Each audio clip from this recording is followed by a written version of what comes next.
Улсын их хурлын хэн шалгалтын төр хороо хуралдаад тайлан дүгнэлтээ гаргаад улсын их хурлын чуулганд танилцуулснаар татан богддог. За шаардлагатай гэж үзвэл холбогдох улсын их хурлын шийдвэрийн төслийг танилцуулдаг.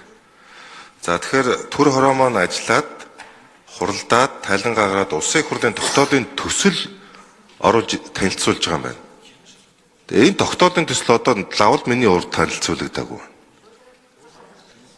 Лав одоогоор ямар тогтоодын төсөл одоо бид батлыг гэж гадаагааг одоо би мэдэхгүй байна. Тэгээ тараас юм уу? Хизээ тараас. Гүг хизээ тараас. Өнөөдрөө тэгвэл энийг танилцмаар байна.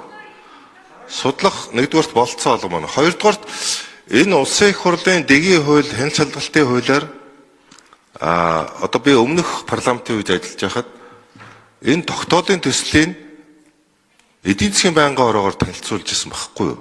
Одоо манай хөгжлийн банк болон нүүрсний хэн шалгалтын төр хороо улсын их хурлын тогтоодын төслөө эдийн засгийн байнгын ороогоор хэлэлцүүлж ирсэн. Тэгээд чуулганд орж ирсэн.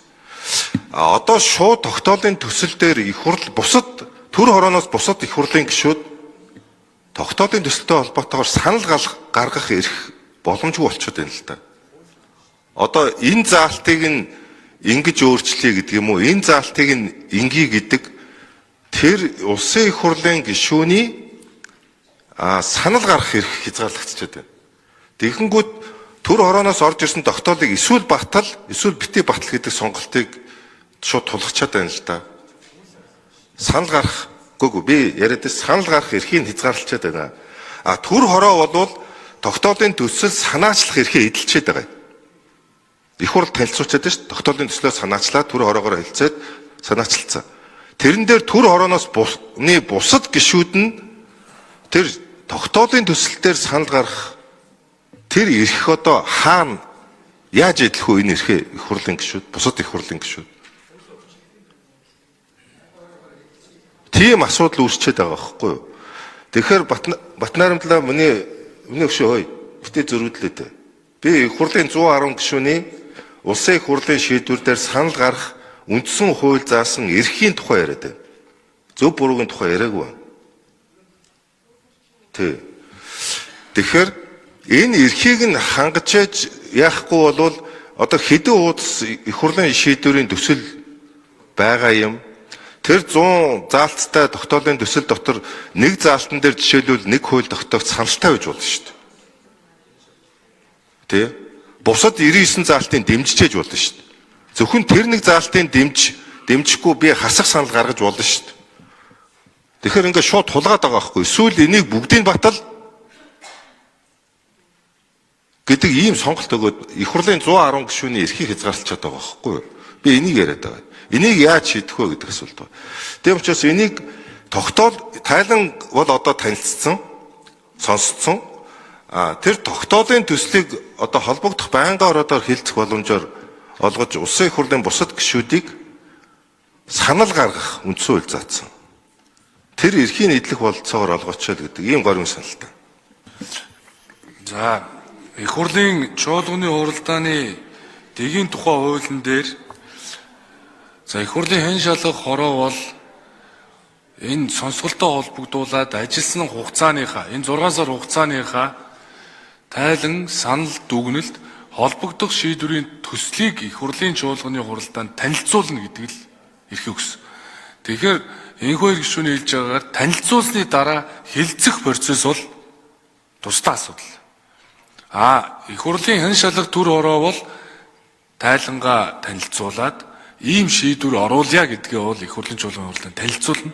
Энэ цаг үе мөчөөс хойш бол тус шийдвэрийн төслийг нь чуулганы хуралдааны дэгийн тухай хуулийн дагуу тэр байнгын оргоор оруулаад хилцээд батлах буюу их хурлын гишүүд тэр шийдвэрийн төсөл дээр санал гаргах эрхийг нь олохгүй бол шууд хэн шалгах төр хороо их хурлын тогтоол оруулж ирээд чуулганаар коноптно гэвэл энэ бол өөрөө бас дэгийнхаа хуулийг зөрчих ийм л эрсдэл байгаа байхгүй Батнарамт гишүүнээ. Ер нь бол би одоо нэг зүйлийг хэлье. Батнарамт гишүүн хэн шалгах төр хороог ахлаад олон нийтийн мэд хэрхийг хангуулад одоо 3 өдрийн туршид энэ сонсголыг маш одоо өндөр зохион байгуулалттайгаар хийлээ. Олон нийт энэ оюутлахын гэрээтэй холбоотойгоор одоо маш олон мэдээллүүдийг авлаа. Шүүмжлэл хэрэгцүүллээ. Холбогдох гэрчүүд, холбогдох албан тушаалтнууд ажлын хэсгийнхэн оролцлоо. Тэгээ Батнайрамдал гишүүний ахалсан энэ хэн шалгах төр ороо бол үнэхээр одоо дэвшилтэд ийм ажил боллоо. Тэгээ Батнайрамдал гишүүнээр ахлуулсан энэ хэн шалгах төр орооны гишүүдэд бас баяр хүргэе. Энэ бол одоо сайн ажил боллоо. Одоо бид цаашдаа яах вэ гэж. Батнайрамдал гишүүн төр орооныхоо тайланг тавьчлаа. Шийдвэрийн төслөө танилцуулчлаа, дараагчлаа. Одоо хилцэх процесс үргэлжлэх ёстой байхгүй юу? Тамгын газрынхаа та нар. За гормын санал дээр хэм Батнайрамдал гишүүн тайлбар хэлэх юм уу? За Тэмүүжин гишүүн гормын санал гаргана. Тэгээ Батнайрамдал гишүүн тайлбараа хэлье. За тэгээд эцэслэх хэрэгтэй. Нэг сарын 2-нд хэн шалгах төр орооны хугацаа дуусгая. Түүнээс өмнө бид нар шийдвэрийн төслөө дээгийнхаа хуулийн дагуу батлах ёстой. За Тэмүүжин гишүүнд микрофон. За энэ хэн шалгах төр хороо байгуулах гарын хэсэг зурсан гишүүний нэг нь би өөрөө хэн шалгах төр хорооны сонсгол зохион байгуулж байгаа үйл ажиллагааг бүтэн 3 өдрөөр нь бас нэлээд няхаар хяналт одоо харж телевизээр харж суусан.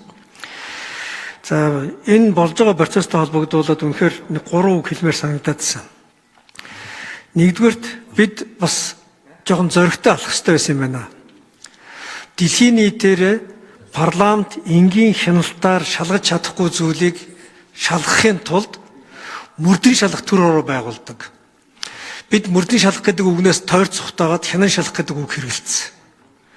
Мөрдөн шалгах гэдэг агуулга нь юуг илэрхийлдэг вэ гэхээр мэдээлэл гаргаж өгөхгүй байгаа байгууллагуудад нэвтэрж ордог тусдаа парламентын прокурор буюу парламентын бие даасан шинжээч гэдэг албан тушаалтныг томилж байгаад тэр мэдээллүүдийг парламент өөрөө авдаг. Нэгдүгээрт нь. Хоёрдугаарт нь хэрвээ тэр мэдээлэлд нууцтай холбоотой ч юм уу эсвэл хаалттай байгаа бол парламент өөрөө нууцаас гарах эрхтэй байдаг. Гуравдугаарт нь хэрвээ нууцаас гарах үнэхээр шаардлага нууц байх шаардлагатай тийм мэдээлэл байгаа бол хаалттай хуралдаж байгаад бүрэн мэдээлэл авч байгаад дүгнэлт мэдээлэл боловсруулдаг. Тэгээ сая бид бол яасан бэ гэхээр энэ хянан шийдвэрлэх гэдэг нэрийг хэрэгэлцсэн учраас парламентын ерөнхий хяналтаасаа ерөөсөө яларсангүй. Нууцад авсан өгөхгүй байгаа мэдээллүүдийг нэвтэрж авч чадсангүй. Нууцад байгаа мэдээллүүдээ хаалттай юм эсвэл нээлттэй болгож байгаад бас сонсголоор авч чадсангүй. Зөвхөн нэг хэсгээр нь ил байгаа мэдээлэлээр сонсгол хийж яана гэж одоо сонсгол зохион байгуулж байгаа хүмүүс дахин хэлэх байдлаар энэ мэдээллийг авсан. Инхээр энэ ойлгоотой холбоотой асуудал чинь бүрэн дүүрэн сонссон юм уу? Парламент хаалттай бол нээлттэй сонсдог. Ямар нэгэн байдлаар сонсох ёстой. Хаалттай сонсоогүй мэдээллүүд чинь парламент руу орж ирэх юм уу? Энэ бол 126 гишүүн дээр одоо энэ мэдээллүүд чинь байх юм уу? 126 гишүүн бүрэн мэдээлэлтэй шийдвэр гаргах юм уу гэдэг дээр эргэлзээ төрсөн. Хоёрдугаарт бид яг яахааргүй энэ одоо дэгдэрх зорин зүйлөө зохицуулахгүй бол нууцаас гаргадаггүй нууц материалуудыг ил болгодоггүй эрхтэй парламент гэж байхгүй, эрэхгүй парламент гэж. Засгийн газар нь тийм эрхтэй гэж идэг, парламент нь тийм эрэхгүй гэж идэг. Тусгай хяналтын дэд хороо болон тэрнтэй холбоотой дэд хороонуудынхаа санал дүгнэлтийг үндэслээд нууцаас гаргадаг эрх мэдэлтэйг одоо парламент болох ёстой шүү дээ. Тэрэн дотор чинь гэмтэргүүд зарим талдаа одоо компани буюу бизнесийн нууц гэдгээр халахвчилсан засгийн газрын Монгол ард түмний мэдэх ёстой эрх мэдлийг хязгаарсан мэдээлэлүүд байлаа шүү дээ. Тэрийг нь ил болгож чаддгүй парламент байна гэдэг чинь нөгөө үндсэн хуулинд байгаа төрийн эрх барих дээд байгууллага Монгол улсын гадаад дотоод бодлогын асуудлыг бүгдийг нь шийдэх эрх мэдэл гэдэг чинь боддоор байхгүй гэсэн үг шүү дээ. Дахиад нэг юм. Бидаас яагаад нөгөө улс орнуудад чинь парламентын бидаасан прокурор гэж хэлээд байгаа юм? Яагаад парламентын бидаасан шинжээч гэж хэлээд байгаа гэдэг чинь тэр байгууллагууд руу төрийн байгууллага нь хувийн байгууллага нь хамаагүй мэдээллийн нэвтэрч ороод авдаг байгууллага эрх мэдлийн тухай ярьж байгаа шүү дээ. Тэгснээс гүйж царайчлаад өгөхгүй байгаа юм гэж сууж яадаг парламентын тухай яриа биш шүү дээ. Тэгэхээр энэ талаарх одоо хууль тогтоомжуудаа боловсронгуулах хэрэгтэй юм байна. Юмыг авсан бол авсан шиг авах хэрэгтэй юм байна гэж харагдаж байгаа. Хоёрт нь Батнайрамдлаа битгий хямар. Улсын их хурлын шийдвэр гаргаж байгаа бол тэр чинь мэргэжлийн байнгын хороо авч хилцсэн. Хууль зүйн нюанстай асуудлыг хууль зүйн байнгын хороогоор шийдэх гэж байна гэж болохгүй шүү дээ. Эдийн засгийн байнгын хороо бас яг адилхан байхгүй юу? За Батнайрамдал шүү. Бас олон мянган монголчууд бас харж байгаа болов уу гэж бодож байна. Улсын хурлын хэн шалгалтын тухай хуулийн шинжилсэн найруулгаар явж байгаа анхны хэн шалгах төр хороо бол оюутлогоо дээр байгуулагдсан энэ хэн шалгах төрөөр. Алдаа оноо байхыг үгүйсэхгүй. Гэхдээ хэн шалгах төр хороо хуулийнхаа хүрээнд боломжийнхаа чадлаар бүхнийхээс давуулан биелүүлэх гэж оролцсон. Таны хэлж байгаа Тэмүүлэн шүүн үнэлт англиар бол эн чинь уул нь investigative committee байхгүй. Мөрдөн байцаах хэрэгтэй. Бид нар л хянаш шалгалт гэж орчуулсан болохоос. Ард түмнийг мэд хэрхийг хангахыг гол зорилгоо болгосон. Бас ийм асуудал байгаа юм байна гэдэг бүгдийг дэвшүүлж ямар нэгэн лобби орохгүйгээр хүндлэнгийн нөлөөлөлгүйгээр гарах гэж бид нар бүх талаас нь хичээсэн. Тэрийгч бид нар багталтайгаар хийж чадна. Өнөөдөр хурлаар оруулах гэж их юм боллоо. Амаргүй юм байна. Гэхдээ та бүхнийг ойлгож байна бас. Бид нар хуулиа бол ягштал тагсан. Улсын хурлын хэн шалгалтын тухай хуулиар ер нь хэн шалгалт төр ороо бол зүгээр нэг хуулиар болгосон эрх биш шүү. Энэ үндсэн хуулийн 28-ийн 2-т заасан үндсэн хуулиар болгосон бүрэн эрхээ бид нар хэрэгжүүлсэн. За хэн шалгалтын тухай хуулийн 55-ийн 1 дээр төр хорооны тайлан энэ дээр бол хэн шалгалт төр хороонд холбогдох шийдвэрийн төлөв улсын хурл танилцуулна гэд байгаа юм. Бид нар хуулийнхаа хүрээнд л танилцуулах гэж оруулж ирсэн. Энд чи хэн шалгах төр хороо шүү дээ. Нэг ажлын хэсэг биш. Хянан шалгах төр хороо үндсэн хуулиар болгосон бүр хэрэгтэй. Гэхдээ одоо улсын хурлын ямар ч байсан тайлангаа бид нар одоо ингээд та бүхэндээ өргөн барьлаа. 2 тайлан байгаа.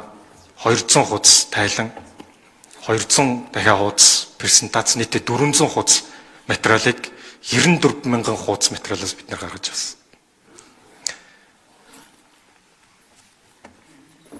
Тайландаа бид нар ямар ч гэсэн сэтгэл хангалуун байгаа. 5 жилийн дараа 10 жилийн дараа бид нар хэлэх үхтэй гэж бодож байгаа. Энэ дээр яг мэрэгжлийн түвшинд ямар нэгэн нөлөөлгүйгээр ажилласан хэн шалгалт шинжээчд бол яг энэ бүхний бүх зүйлийг нуруунд дээр авч гарсан хүмүүс.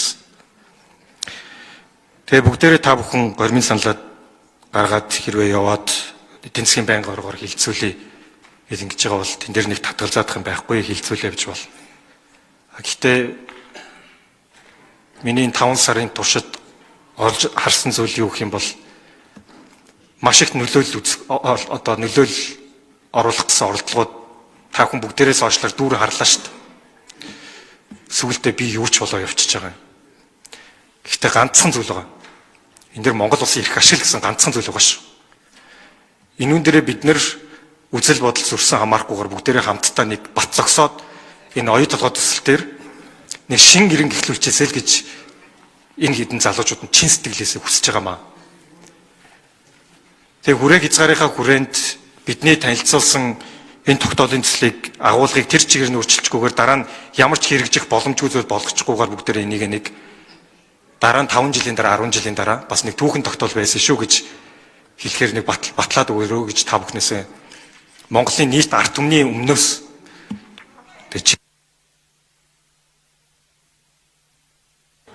Батнайрамдал дарга их хурл таны дүр хорог бүрэн дэмжсэн шүү. Одоо ч дэмжиж байна. Орвол зовоод охин байхгүй өчтөр шөнө 1:30 хүртэл хүлээсээр байгаа. Шөнө 1:30-д даргын зөвлөл дээр өөрөө чи хэлцэх асуудлыг энэ байнгын орон даргад бүгдээрээ дэмжиж оруулсан.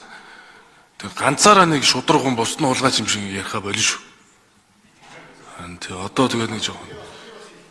Тэг одоо ер нь нэг хэдүүлээ бас нэг бид их хурл бүрэн дэмжиж байгаа шүү. Их хурл таны төр хорооны сонсголыг 3 өдөр зохион байгуулсан. Бүх юмд нь дэмжсэн. Өчигдөр шөнийн 1:30 хүртэл харсан. Тэгээ та надад хэлэхээр нь би даргын зөвлөл дээр дэмжүүлээгээд өнөөдөр ингээд өөрөө энд би оруулаад ирж байгаа.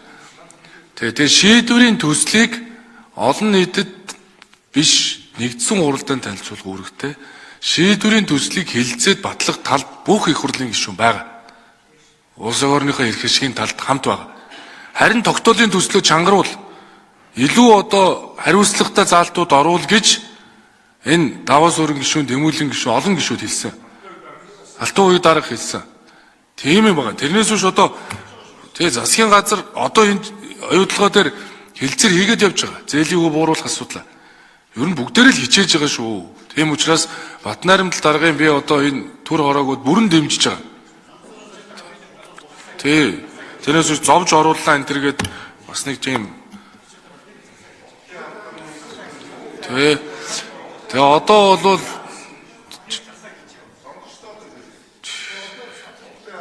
за одоо хэрвээ одоо ингээ оюу толгоон бүлэг ордын ашиглалтанд Монгол Улсын эрх ашигыг хангуулах хүртэх өгөөжийг нэмэгдүүлэх хүрээнд хийсэн тусгай шалгалт нээлттэй сонсголын мөрөөр авч хэрэгжүүлсэн одоо энэ тайлан мэдээллийг бид нар одоо сонссон гэж ойлголоо. Тэгэхээр үргэлжлүүлээд хэлцээд энэ тогтоолын төслийг шууд хилцэж явах уу үгүй юу гэдэг юм асуудлын өмнө нүүр тулчаад байна.